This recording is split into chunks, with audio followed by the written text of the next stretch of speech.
This is Tina Banks here with Burrow's Best Podcast, and I have the pleasure to be here with Philip he's the owner here at 3 Tree Coffee. So, can you tell us a little bit about how you got started with this business? Mm-hmm. Yeah, so my wife and I moved to Statesboro about 9 years ago now. And we have a history in coffee. We both have worked in coffee before. Mm-hmm. And my degree was actually in agricultural economics. And so we saw a lot of potential to use agriculture as a means for community development, international development, and specifically coffee. It's grown all around the world. Tons of people drink it. And we said, man, what an interesting commodity that we can use for change. Oh, yeah. And so that's kind of it. We started roasting coffee in our backyard in Statesboro. Really? Small 1-pound batches at a time. We never envisioned this becoming anything big. It really was more so just a ministry, humanitarian purpose. Mm-hmm. Let's do something good while we're having fun. Oh, yeah. That's very interesting. So tell us how you came up with the name for this business. Yeah. So the name 3 Tree Coffee comes from our threefold mission, which is to empower our farmers, end human trafficking, and engage our community. Nice. When it comes to empowering our farmers, sadly, coffee has a very recent history and a current history of exploitation in the production chain, meaning many farmers are exploited and taken advantage of and get paid so little or nothing at all for the work that they're doing. And that's something that we want to be against. We want to buy things in ways that we are proud of and feel good about. Exactly. And so that's kind of the empowering the farmer piece, and not just coffee, but our cocoa, our chocolate, our teas. We want everything to be ethically sourced. Yes. The ending human trafficking piece, that's about some current day forms of slave labor like sex trafficking and labor trafficking. And we don't pretend to be experts in this arena. We just want to support other organizations that know what they're doing. Yes. So we do a lot of fundraisers, a lot of raising awareness for organizations like Out of Darkness, International Justice Mission, and some other ones like that. And then lastly, engaging the community, having awesome conversations with people who make really awesome podcasts, and making fun drinks for our customers, and supporting other local nonprofits like Safe Haven and Foster and Bullock. That is awesome. So I know before we got started, you mentioned that you have 4 children. 4 children. That's something we have in common. Really? Yes. Okay. Can I ask what ages? 23, 21, 18, and 13. Nice. They're older. You have me beat. Yes. Tell me about yours. All right. Oldest is 6, then 4, then 2, then 9 months old. Oh, wow. And so one. I drink a lot of coffee. I bet you do. I kind of need it. My wife needs it too. But we love them. I mean, we're just so blessed and grateful to have a family. I mean, we really see it as a blessing. So we're grateful. We love them. And we look forward to the day when they can be more a part of this business. That sounds so fun. Yeah, yep. Hands-on help. Exactly. Yeah, exactly. That's what we've done as well. Mm-hmm. So what has been your proudest accomplishment being in this industry thus far? You know, if you had asked me that a year ago, I probably would have had a different answer. Mm-hmm. But I don't know how anyone could answer this over this past year and not say surviving the pandemic. Yeah. Surviving is probably not the prettiest of words, but that's how it's felt at times. Yes. We saw sales drop by about 70% back in March, April timeframe. And it was heartbreaking. You worked so hard for so long, just to see everything like that be switched off. So that was hard and that was difficult. But the reason why I see it as such an accomplishment is because we had a really neat moment in April when our team got together and we asked ourselves, did the mission ever change? Yeah, sales are low and things are hard and life is crazy, but did our mission, our threefold mission, ever change? And we came to the conclusion it didn't. It didn't. And so we can still have a purpose to what we're doing. We're still going to fight. We're still going to work together. We're going to still keep our values, and we're going to pursue good things. And our team got so creative and just doing amazing things to help us not just survive. At times it felt like survival, but I really do feel like we honestly made it through well in the pandemic and are continuing to do it well in terms of being safe and sustainable and viable and still being a business. So I'm just so proud of our team. Yeah. I'm amazed at what we've gone through, to see big businesses go bankrupt and out of business, and to know that we have a team that's going to stick together and make it through. Philip, share with us some of the things the creative ways that they help to keep it sustainable. Yes. I think my favorite is what we call the Trolley Neighborhood Tour. So we have a mobile coffee cart called the Trolley, and so we take it to different events, we take it to weddings and things like that. business events.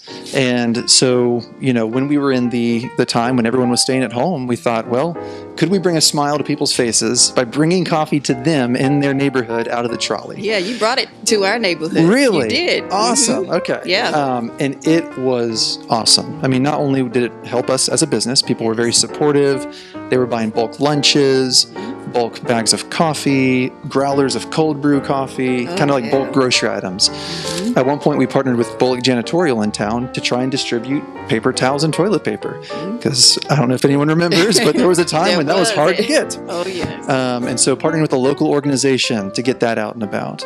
And then we gave out free cookies to all the kids for every neighborhood we went to. And just to see people's smiles, to know that it was helping our business, keeping our people jobs, it was awesome. And other than that, we did some other smaller things. We changed our brunch a lot. We have a brunch every Saturday from 8 a.m. to 2 p.m. And obviously we didn't want to, nor could we have people sit in shop. And so we once again kind of conducted a trolley brunch system where people could pull up, place their order, almost like a drive-through, and then we'd bring it out to their car. So just different initiatives like that where I'm just so proud of how our team got creative. So is this trolley something that can be rented at this time? It is. How does that work? It is. We actually have a web page on our website where you can fill out information, let us know about your event, and we'll get back to you with information on how to book it and come to your event. That is cool. And we've gone to schools for teacher appreciation days. We've gone to Greek organizations. We've gone to business events, and then of course weddings. So yeah, we go all over. Cool. So what advice could you give someone that may be looking into getting into this type of industry?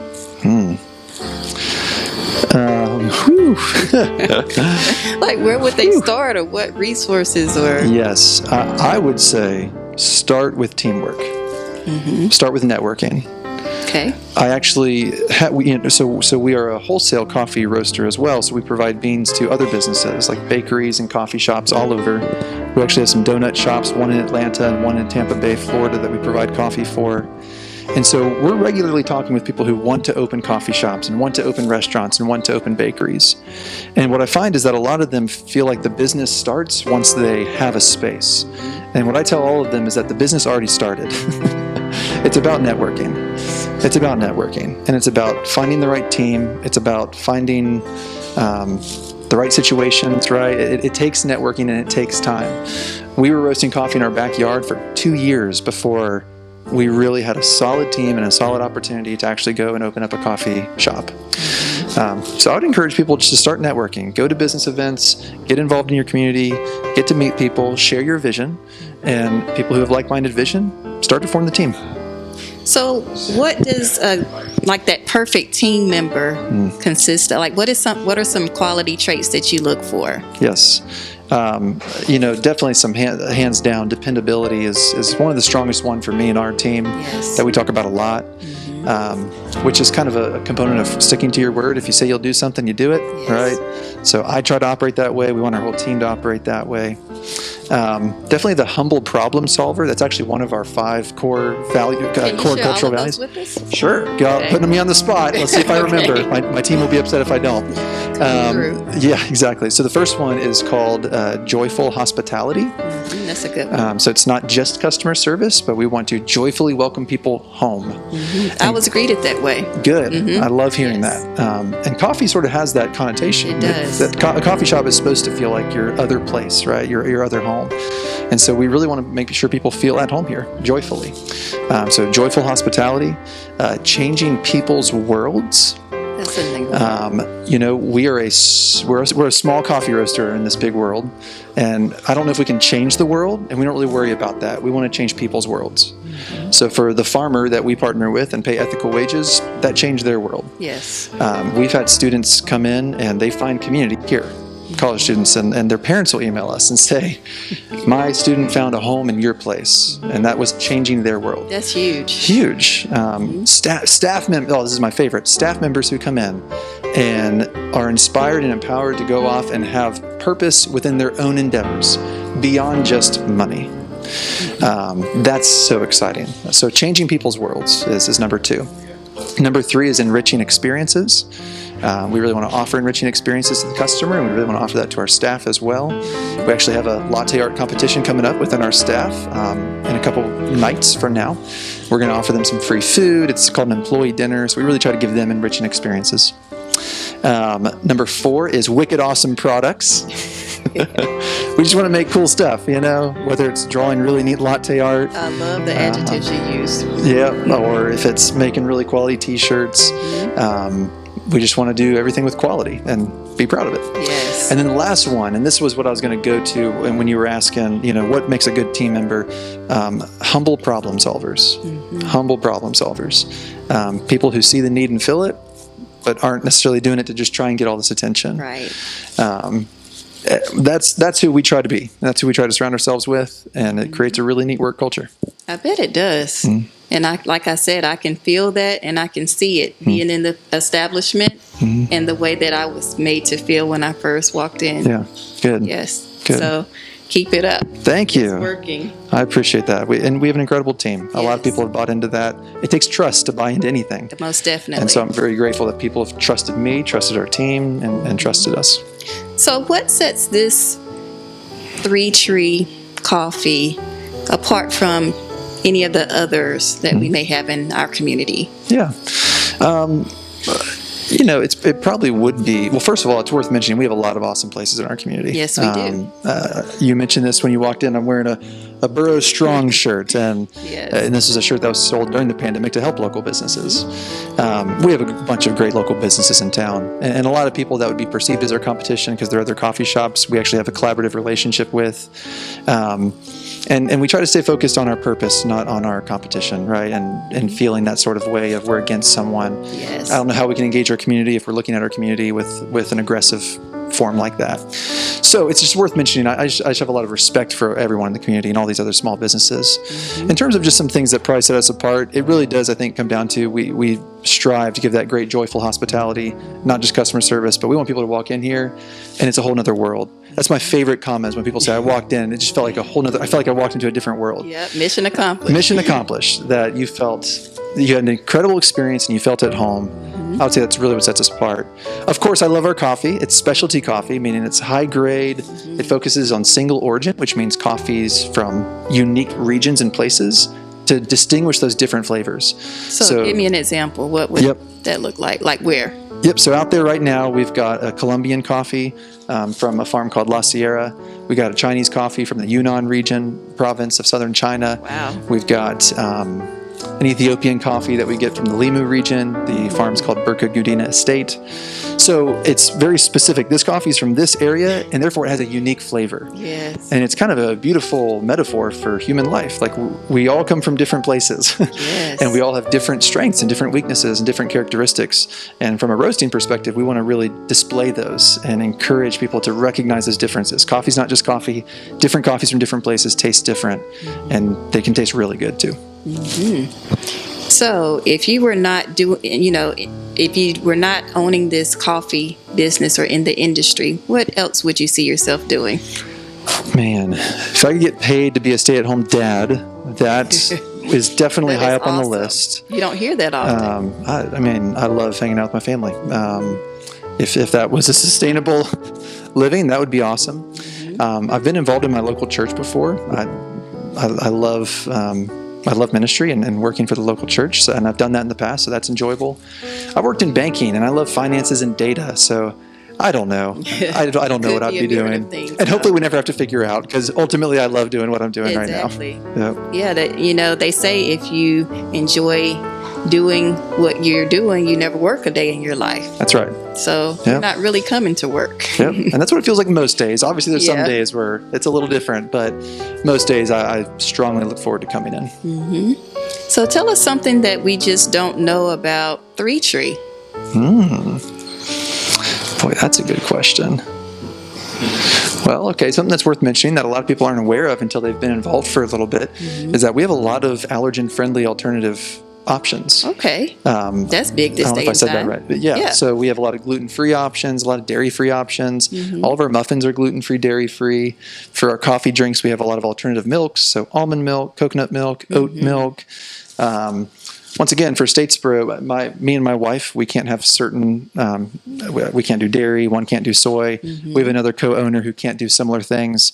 And so we just think it'd be neat to bring Statesboro that option. For those who can't eat those things or drink milk or dairy, we want to have options for them. Yeah, we had a child yesterday had a first birthday party, and they had to have the vegan cupcakes. That was my first time. Yes. Yeah. And it can be done well. It can, yeah. I mean, it's shocking. Yeah. I remember and maybe that's more of just a product of the times and people getting better. Because I remember when I was growing up, boy, the gluten-free stuff did not taste good. It did not.